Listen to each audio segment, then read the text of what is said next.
Hi, folks. Happy Wednesday. For those of you who are tuning in to our once-a-week town hall. We have a special guest today, and she promised me she's only going to take 30 seconds of our time. So I'll ask Mina to come on up. 30 seconds. I take your promise.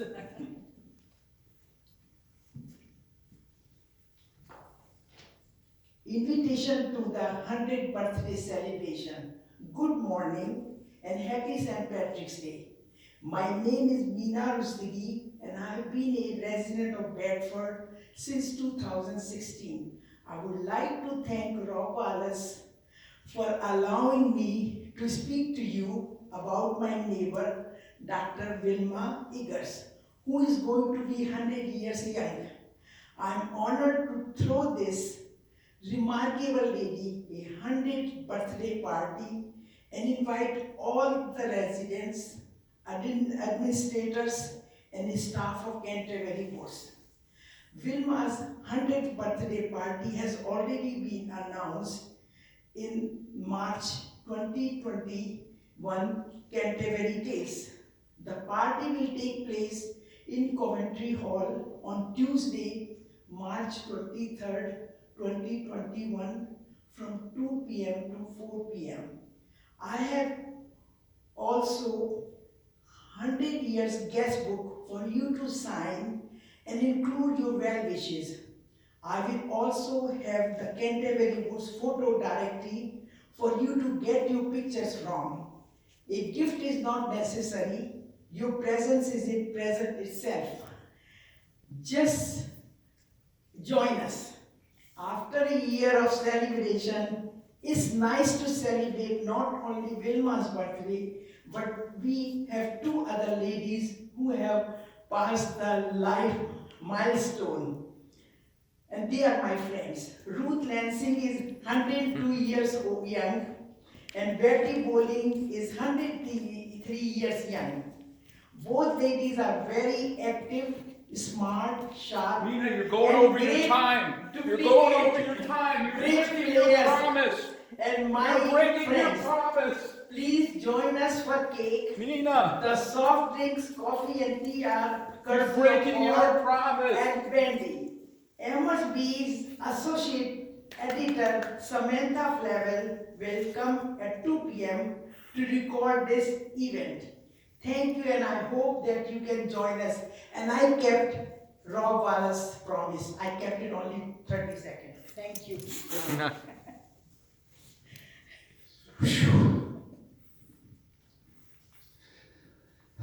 We love Mina.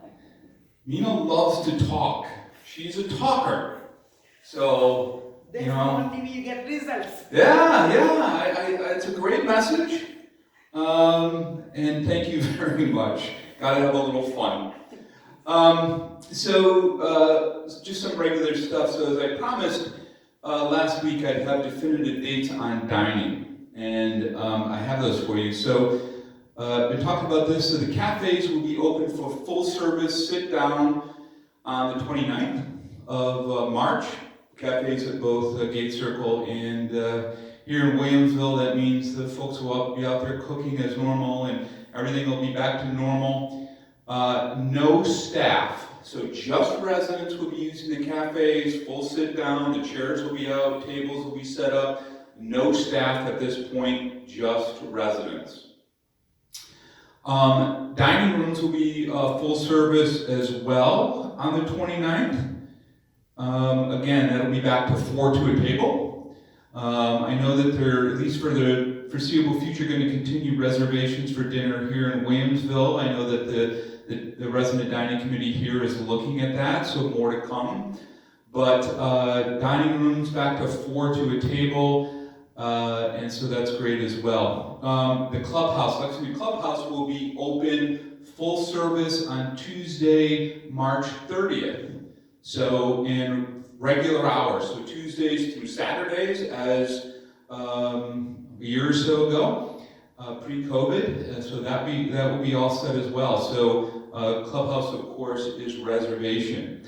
We are going to continue with delivery service for free, as has been the case for over a year now, through the month of April. So if you're still reticent about coming to dining and take most of your meals in your apartment through delivery, that's fine.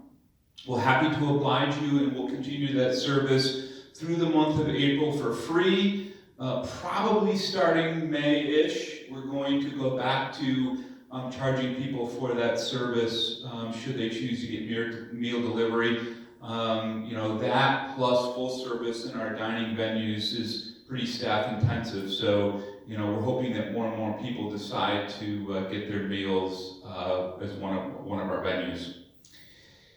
Fitness classes. So this is a little cart before the horse, but as we know, fitness classes and the fitness center and so on is still at limited capacity. That's going to continue through the month of April, the limited capacity with only so many people and masks and so on. But our goal is on May 5th to open up our fitness center, at least here in Williamsville, in the pool to normal use, meaning 7 days a week and full capacity for pool and for the fitness center. Our goal is the 5th. Putting it out there just so people know that that is our goal. The fitness center in Gate Circle, at this point we're opening up to normal use, so it won't be just one person or two people from the same household, simply because residents only use that and all the residents there are vaccinated. So the fitness center at Gate Circle is being opened up to normal use. Personal care aid testing. So really this started the end of last week. So any personal care aides that are working with our independent residents who are fully vaccinated no longer need to prove and get tested on a weekly basis. As long as we have their information that says they're fully vaccinated, which for the most part we do. If we don't, we need to get that to Dawn here in Williamsville or the front desk, Laquita probably at Gate Circle. Then you don't need to prove that you're tested on a weekly basis. For any personal care aides that are not vaccinated, they will continue to have to be tested on a weekly basis. For personal care aides, we will continue to do that testing for them on site should they choose to get it with us, and we bill back the residents for that. So again, personal care aides no longer, if they're vaccinated, no longer have to get tested. Personal care aides that are non-vaccinated still need to get tested on a weekly basis and prove that to us. Visitation has been going well for independent living. Again, the process for that is that visitors, loved ones who want to visit and they can prove that they're fully vaccinated can come in as long as we have that information, their vaccination card and their ID. For visitors who are not vaccinated at this point, they can still come in, they just can't stay overnight, but they need to provide a negative test, and that's a PCR test no greater than 6 days old, and an antigen test no greater than 3 days old, and they need to get that test out of the community. We are not providing tests for visitors on site. Again, visitors that are vaccinated can stay over. Visitors that are non-vaccinated cannot. No visitors in the common areas of our buildings as of yet. They must have their masks on all the time when they're going from place to place, and no visitors or guests at dining yet. Dining continues to still be resident only. That includes no personal care aides at dining, no staff members at dining. Obviously, I talked about it in the cafe. We want to keep this to our residents, and we feel like that's the safest way to do it because the vast majority of our residents are vaccinated.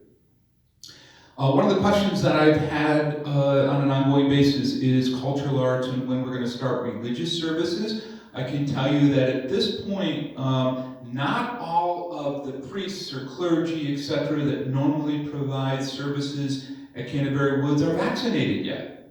So we're working with them, we're working with the different denominations, And once they are fully vaccinated and feel like they are ready to come, and we feel like they're ready to come and they can prove they're vaccinated, we will begin religious services on site at both sites as we did before. So more to come on that, but we are aware that the residents are asking for that, and we're working with the various denominations to make that happen.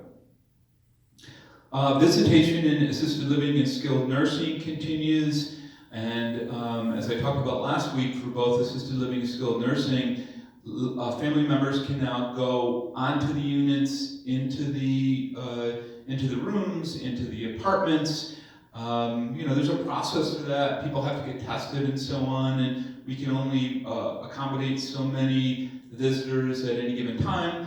But we know we've been reaching out to all the family members and loved ones, and we're thrilled that this is happening.